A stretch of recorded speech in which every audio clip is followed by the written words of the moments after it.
Exams are around the corner, so as usually I will bring exam series videos more in these couple of months. ठीक है. Hello everyone, warm welcome to the channel learn and अपटन. आज की इस video में हम बात करेंगे एग्जाम प्रेपरेशन से रिलेटेड, कुछ रिवीजन से रिलेटेड बात करेंगे. रिवीजन टिप्स दूंगी. ओवरऑल वीडियो होने वाली है, ऐसा कुछ स्पेसिफिक नहीं होगा कि मैं रिविजन्स कैसे करनी है वो बात करूंगी, या नर्वसनेस को आपको कैसे स्किप करना है, कॉन्फिडेंस को कैसे बूस्ट करना है, या एग्ज़ाम प्रेजेंटेशन या एग्ज़ाम राइटिंग टिप्स क्या होनी चाहिए, या कितने पेजेस में आंसर करना है. किसी सेलेक्टेड टॉपिक पे बात नहीं करेंगे, ओवरऑल मिक्स्ड बातें करेंगे. जिनके लिए जो भी सेगमेंट यूजफुल होगा वो देख सकते हैं, एंड जो यूजफुल नहीं है वो स्किप कर सकते हैं. ठीक है, तो ओवरऑल हम बात करेंगे, एंड देन देयर बाय, जैसा कि मैंने बोला कि मैं एग्जाम सीरीज लाऊंगी हमेशा की तरह, तो फिर मैं किसी स्पेसिफिक टॉपिक्स पे भी बात करूंगी, लाइक रिवीजन कैसे करनी है, नर्वसनेस को दूर कैसे करना है, एंग्जाइटी होती है बहुत बच्चों को, एग्जाम फोबिया होता है, क्वेश्चंस आपको कैसे अटेम्प्ट करनी है, प्रेजेंटेशन पार्ट आपको कैसे देना है, वो सारी भी बातें करेंगे हम आगे की फर्दर वीडियोस में. इन केस आपको एग्जाम से रिलेटेड किसी स्पेसिफिक टॉपिक पे वीडियो चाहिए तो प्लीज़ कमेंट डाउन बिलो. मैं सबसे पहले उसी टॉपिक पे वीडियो लेकर आऊंगी जिसकी आपको रिक्वायरमेंट रहेगी. ठीक है, सबसे पहले स्टार्ट करते हैं प्रेपरेशन से. बहुत लोगों की एग्जाम अब 15 टू, इसमें हम कोई सेलेक्टेड एग्जामिनेशन की बात नहीं कर रहे हैं. बोर्ड एग्जामिनेशंस भी हैं आपके, टर्म्स भी हैं, सेमेस्टर्स भी हैं, फाइनल एग्जामिनेशंस भी हैं. जो भी है सारे एग्जामिनेशन की कलेक्टिवली बात करेंगे. थोड़ी सी प्रेपरेशन पे बात करते हैं, फिर हम चलेंगे एग्जाम प्रेजेंटेशन पे भी. प्रेपरेशन की जहाँ तक बात है तो मैं आपको एक बेस्ट टिप देना चाहूँगी थ्योरी पेपर्स के लिए. थ्योरी पेपर्स में अब वो टाइम नहीं है कि आपको थरली पढ़ना है या आपको पॉइंटर्स के साथ उनकी डिटेलिंग लर्न करनी है. एक क्वेश्चन पिक कीजिए, suppose that characteristics of consumer protection. ठीक है, तो उससे रिलेटेड जितने भी पॉइंटर्स हैं, पॉइंटर्स आप समझ रहे हैं, जो भी पॉइंट्स होते हैं उनको आप एक जगह पे लिखिए. ये अब बस वो टाइम है, अब बस आपके पास इतना टाइम बचा है कि अब बस पॉइंट्स को रिवाइज करें, एंड पॉइंट्स को आप कस्टमाइज करें बहुत तरह के क्वेश्चंस में. जैसे आपने किसी का कैरेक्टरिस्टिक्स, किसी भी क्वेश्चन का अगर आपने कैरेक्टरिस्टिक्स लर्न किया है तो आप उसको कस्टमाइज करके उसको एडवांटेज भी बना सकते हैं, उससे आप डिसएडवांटेज भी निकाल सकते हैं. या फिर अगर आपसे क्वेश्चन में पूछा गया है कि इम्पोर्टेंस, तो आप कैरेक्टरिस्टिक्स के पॉइंटर्स से ही इम्पोर्टेंस, थोड़ा सा वर्ड्स को चेंज करके, हेयर एंड देयर करके आप उसे कैरेक्टरिस्टिक्स पे बना सकते हैं. तो हर चैप्टर से 10 जो इम्पोर्टेंट पॉइंटर्स हैं वो याद करें. मीनिंग एंड डेफिनेशन समझ लें, पढ़ लें अच्छे से 2-3 बार. 10 पॉइंट्स जो है जिसमें कि आपका सारा इंक्लूड होता है, कैरेक्टरिस्टिक्स, हाइलाइट्स, इंपॉर्टेंस, और उसको फिर कस्टमाइज करके लिखें. सिर्फ पॉइंटर्स रिवीजन करके जाएं, डिटेलिंग आप खुद से दें अपने वर्ड्स में. वैसे भी आपको एग्जाम हमेशा अपने वर्ड्स में ही देना चाहिए. एक बार आप पढ़ सकते हैं, अगर किसी पॉइंटर की डिटेलिंग आपको समझ नहीं आ रही तो वो पढ़ लीजिए. अदर देन दैट सिर्फ पॉइंटर्स को ही रिविजन कीजिए. मैथ्स वाले स्टूडेंट को मैं ये एडवाइस अभी करना चाहूँगी कि इस टाइम पे आप एक जगह पर एक चैप्टर, जैसे सपोज दैट आप स्टैटिस्टिक्स के स्टूडेंट हैं तो measures of central tendency chapter उठाइए. अर्थमेटिक मीन से रिलेटेड जितने भी फॉर्मूलाज हैं उसको एक जगह पर लिखिए. फॉर्मूला को ब्रेक डाउन करके समझने की कोशिश कीजिए 5 से 10 बार, एंड फॉर्मूलाज को लर्न करके जाइए. अगर आपको फॉर्मूला याद है, आपको फॉर्मूला को समझ में आता है कि फॉर्मूला में डी क्या है, डी डैश कैसे निकलता है, तो आप उसके अकॉर्डिंगली टेबल बना पाएंगे. आपको टेबल भी समझने की ज़रूरत नहीं होगी कि आपको कितने टेबल्स बनाने हैं. फॉर्मूला की जो जो रिक्वायरमेंट होगी वही सारे टेबल्स आपको बनाने होंगे. ठीक है, लाइक अगर आपसे सिग्मा डी डैश पूछ रहा है तो आपको डी निकालना है, डी डैश निकालना है, एंड देन डी डैश का सम इज सिग्मा डी डैश. ठीक है, तो वो आप लर्न करके जाएंगे, वो आप रिवाइज करके जाएंगे तो आपको बहुत इजी होगा. तो फॉर्मूलाज रिवीजन का टाइम शुरू हो गया. हर चैप्टर्स के फॉर्मूला को एक जगह सेग्रीगेट करके एंड देन उसको ब्रेक डाउन करके समझिए और लर्न करके जाइए.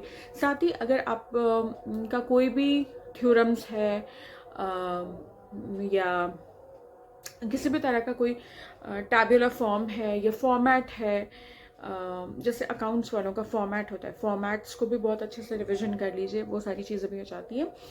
और अगर आपका कोई ऐसा ऑप्शन वाला क्वेश्चन आता है जहाँ पे आपको या तो थियोरेटिकल क्वेश्चन अटेम्प्ट करना है या मैथ्स का क्वेश्चन अटेम्प्ट करना है, और आप मैथ्स के क्वेश्चन में आपको कॉन्फिडेंस फील नहीं हो रहा है कि आप अटेम्प्ट कर सकते हैं या वो आपसे बनेगा, तो थियोरेटिकल पार्ट क्वेश्चन उठाइए। मैथ्स के पेपर में बता रही हूँ मैं, बट उसको बिल्कुल मैथमेटिकली टाइप से सिर्फ प्लेन थ्योरीज मत लिखिए उसमें।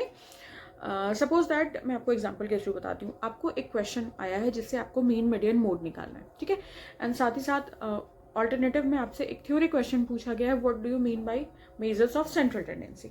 तो सबसे पहले मेजर्स ऑफ सेंट्रल टेंडेंसी में आप बताएंगे कि मीनिंग एंड डेफिनेशन बताइए, फिर मेजर्स ऑफ सेंट्रल टेंडेंसी के पार्ट्स क्या क्या होते हैं, अर्थमेटिक, मीन, मीडियन, मोड, फिर मीन में भी कितने टाइप्स होते हैं, कितने सीरीज़ हैं, सीरीज़ के अंदर कितने जैसे direct method, shortcut method, step deviation method, individual series, discrete series and continuous series, सबको फिर मीडियन में भी सेम, मोड में भी सेम, जो भी ग्रुपिंग मेथड है या इंस्पेक्शन मेथड है, सारे मेथड्स को लिख के फ्लो चार्ट बनाकर बहुत अच्छे से, कुछ इमेजिनरी अगर आप क्वेश्चन डालना चाहते हैं वो भी डाल सकते हैं।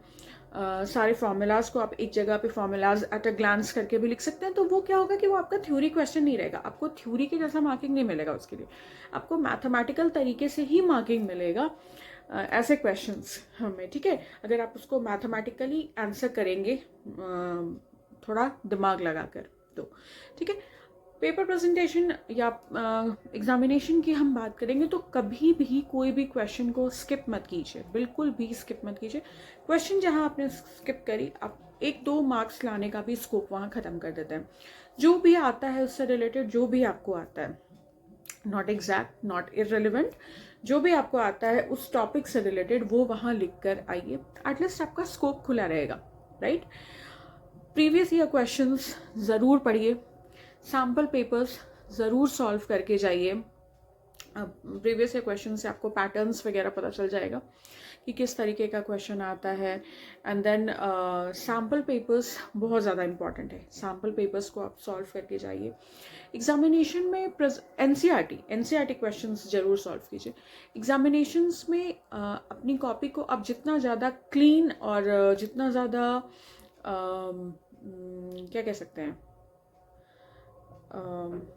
प्रेजेंटेबल रखने की कोशिश करेंगे। Presentable in the sense overlapping मत कीजिए, कट्स अगर गलती हो गई सिंपल कट कीजिए, उसको स्क्रिबल करने की ज़रूरत नहीं है।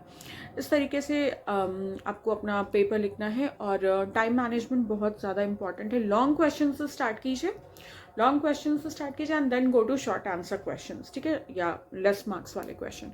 जो लॉन्ग क्वेश्चन है वो वाले सेक्शन सबसे पहले पिक कीजिए, और एक टाइम फ्रेम लेकर चलिए कि लॉन्ग क्वेश्चंस पे आपको 15 minutes, depending upon the marks of the question, depending upon the time division, आप वो डिसाइड कर लीजिए कि एक क्वेश्चन में आपको कितना मार्क्स देना है, कितना टाइम देना है। उतने टाइम के बाद उस क्वेश्चन को स्किप कर दीजिए, नेक्स्ट क्वेश्चन में स्विच कीजिए। अगर आपको लगता है कि रिविजन के टाइम पे आपके पास टाइम मिलेगा आपको उस क्वेश्चन को कंप्लीट करने का, तो स्पेस छोड़ दीजिए वहाँ पे, ठीक है।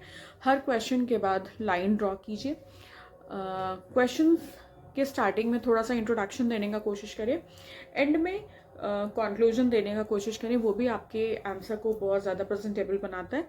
आंसर हमेशा अपनी वर्ड्स में देने की कोशिश करें, और आंसर हमेशा पॉइंट्स में दें। ज़्यादा स्टोरी टेलिंग टाइप से आंसर वो ज़्यादा जमता नहीं है, आपको पॉइंट्स में ही आंसर देने चाहिए। ये कुछ overall mixed type of tips थी जो मुझे आपको वीडियो में बतानी थी, क्योंकि एग्ज़ाम्स शुरू होने वाले हैं या बहुत लोगों के मार्च से स्टार्ट होंगे। तो ये सारी कुछ टिप्स हैं जो आपको बहुत ज़्यादा हेल्प करेंगी अच्छा स्कोर करने में। और रिवीजन की भी टिप्स मैंने बताई, क्योंकि अभी कुछ लोगों के 10, 15, 20 डेज़ हैं एग्जामिनेशन में, तो अगर आप रिवीजन करें तो उससे रिलेटेड भी मैंने टॉपिक्स कवर किए। अगर आपको किसी भी टॉपिक चाहिए एग्जाम सीरीज से लेके, आप प्लीज़ कमेंट सेक्शन में लिखिए, मैं उस टॉपिक पर वीडियो बनाऊंगी।